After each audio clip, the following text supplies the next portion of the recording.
हमने के वो नाम के बोलब जा देखिए अनेकानेक शास्त्रीय संगीत वाला बालू रमेश भैया गायत्री बाबा हमार शास्त्रीय संगीत वाला ना रहले आ तबो गायत्री बाबा के नकल एक से एक हिंदी के प्रवचन करता लो क्लासिकल लोग आवता का है वो में क्वालिटी रहे पंखा कट में क्वालिटी रहे भाई को हतरे कुंवर भाई देखी 11:30 से 12:15 हमरो 45 मिनट हो गइल बा ई तो 1.25 घंटा खींचले वैसे हमरा कोनो बात नहीं कहले हां कि अभियंता जी हम बजाई ले आ तू बजवावे लो सही बात बा हम हारमोनियम एगो बजाई ले बकिया साज बजवाई ले आ कुंवर भाई सब बजावे ले हम जो बजावे पहले बजा देले इशारा करने तो हुरका बजाले हन नाल भी बजावे ले तबला भी बजावे ले झाल भी बजावे ले 20 डिजाइन के अरे मत पूछी सारी साज बजावे ले कुंवर भाई कितना दिन से श्रद्धा बा एगो बांसुरी ले बानी तने फूंक देता तो नाग देवता लो जाग जेते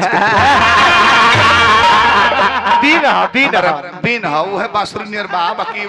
हो छेदा नहीं खेदा बेके हुक बम फूक दबन तो खाली फूके लगे है सन नाग करवट लेबे जहां बाड़ से कितना तो 76 काट दी कि बेगाज बिगले लागी फसिया है मुंह का प्रयोग करके बजा दो कि पू पू पू पू पू पू तो हम बजाएं कि ती ती ती ती ती ती ती ती ती ती ती हु है बजा दो ले ले बने बगलिए में बतरा के दिखाए ना कहबो बजाओ के तब दे लागी जान है गायत्री बाबा अच्छा कुंवर जी घर में खाना खाए टोपी तो बड़ा बढ़िया पहले बने बुझा तक कश्मीर के भागल पंडित हो जैसा भागल ना महाराज अपना क्षेत्र के चीज पहनल जाला खैर कोनो बात ना हमरा के तो बहुत बहुत बात कहले बनी सब बात के जवाब देब तो लेट हो जाई हां देख ली एक पाना बोलले बाड़े हां फूफा के कर हां तना ना बोले के चाहिए हां फूफा लागत लगे कर तू केम कहल दुककरा कहल है कि दिग्विजय सिंह मर गइले हां अभियंता के फूफार ले हारमोनियम छुए कहत नहीं हम उनका के चिंतो नहीं की ना के हां ई खाली फूफा कहे खाती तू झूठ बोलबो हम सच बोलो बच्चा सिंह मर गइले हां गुड्डू साहनी मर गइले गायत्री बाबा मर गइले बहुत लोग मर गइल हमार दुके फूफा हवे दिग्विजय सिंह हो मर गइले सबे मर गइलो सबका के बता देलो एही जे नवरंगा के तहार पाहुन बीरी ठाकुर मर गइले हमका के ना कहलो हम राय जी हम झूठ नहीं बोलत हकीकत बात खास पाहुन रहला नहीं कर हम तार के गाड़ी ना दे तहार पाहुन रहले तो हमरो पाहुने भइले कैसे तो भाई हवन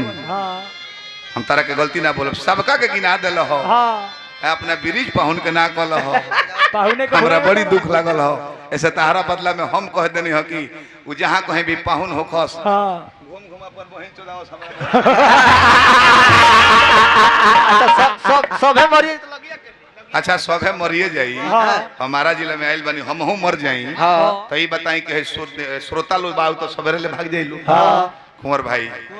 हम हाथ जोड़ के विनती करतनी यहाँ लोग के द्वार पर पुरुषोत्तम बाजी के सामने अगर हम बाई चांस से ही जिला में मर जाए अहो भाग्य अगर हम मर जाए कुंवर जी तो निवेदन है कहीं बाकी हमार लाश बसियाए मत दी हो गंगा जी तर ले जाके जरा दी हो यही निवेदन बता से लोगिया तू ही ले ली हो लगिए 5 पड़ के बाद तू ही ले ली एगो काम करी हो एगो घटना दूगो घाट फोड़ के अच्छा एक आदसा के घी पी ली हम जय हो करे लगम स्वर्ग ले लिया गलती कौन हम तारे गलती ना बोलब एक दूगो घाट काहे कोनी का है एगो अभियंता के नाम पर एगो व्यास के नाम पर भाई अब तू ना कहब त के कही हमरा दोनों फोड़ी है तने चले के माई के दरबार में कहत हमनी कुड़ान मारब जा वाह रामचेला गुण जी के तरफ से बहुत बहुत पुरस्कार बटे हार्दिक शुभकामना बा अच्छा ये कहले है कि कुछ साजबाज जाति विशेष पर बा सही कहला सब ना हई हारमोनियम हमहू बजाए कुंवरो भाई बजाई हैं हर व्यास भरत शर्मा अनूप जलोटा जगजीत सिंह पंकज उदास गुलाम अली यहाँ लेकिन नाचो में नचनियो लो बजा लेला बादक लो बजावेला कोठा पर जाए बहु जा बजेला ई सदा बहार है में केहू बजा सकता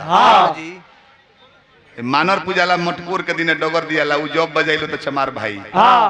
आई दुगिया जोन बजौले है थिया हई हुरकावा ई गोण भाई सिंहा जोन बजेला उ डोम भाई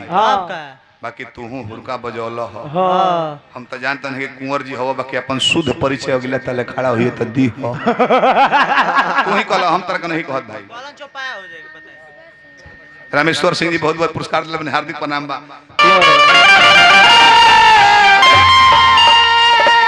वो दरबार में चलो जाना, दरबार के सच्चा दरबार कह जाला। दू गो गीत हमार लिखल हो, हाँ बाकी ई गीत पारंपरिक हवे जगह कुंवर भाई गोलर ले हम। हाँ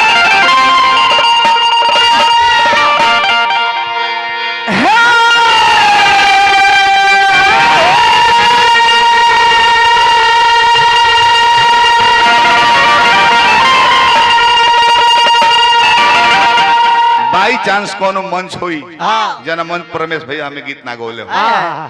कैसे पारंपरिक हम माटी के लय हो, हाँ दूध से जोड़ी हाल बाजी ओमे काका लोग आवत रहे। हाँ ले ला पखाल में ले लो कि पथिया के बनल